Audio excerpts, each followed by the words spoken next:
अजित पवारांच्या अपघाताची चौकशी व्हावी, शिवसेना उद्धव बाळासाहेब ठाकरे पक्षाचे आमदार आदित्य ठाकरेंनी ही मागणी केलेली आहे। ब्लॅक बॉक्समुळे संशय वाढतोय असंही आदित्य ठाकरेंनी म्हटले। पारदर्शकपणे चौकशी व्हावी अशी मागणी सुप्रिया सुळेंकडून देखील करण्यात आली आहे।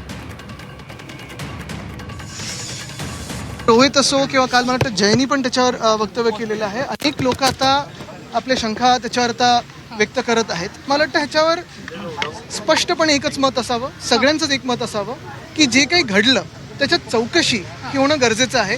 काल मला वाटतं उपमुख्यमंत्री सुनेत्राताईंनी देखील मागणी केली की सीबीआय चौकशी व्हावी, कारण आता जे काही पुढे पुढे येतं ब्लॅक बॉक्स असेल वगैरे ह्याच्यात संशय वाढत चाललेला आहे। म्हणून एक निश्चित आहे की चौकशी तर व्हावी। उद्धवजींची सेना आणि काँग्रेस पक्षाने हा हट्ट धरला होता पार्लमेंटमध्ये, पण आमचं काही ऐकण्यात तिथे आलेलं नाही।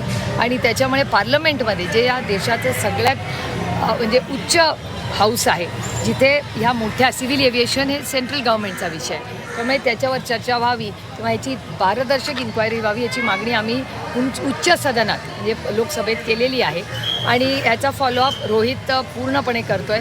आज जयही त्या प्रक्रियेमध्ये लागलेला आहे। त्याच्यामुळे आम्ही सगळेच मिळून जे प्रश्न तुमच्या सगळ्यांच्या मनात अस्वस्थ करतायत ते त्या दिशेने आपल्याला जोपर्यंत इन्क्वायरी किंवा काय नक्की त्या विमानाचं झालं हे आपण सगळी माहिती आपल्याला पारदर्शकपणे मिळत नाही तोपर्यंत आम्ही सगळे ह्या शोधात राहणार।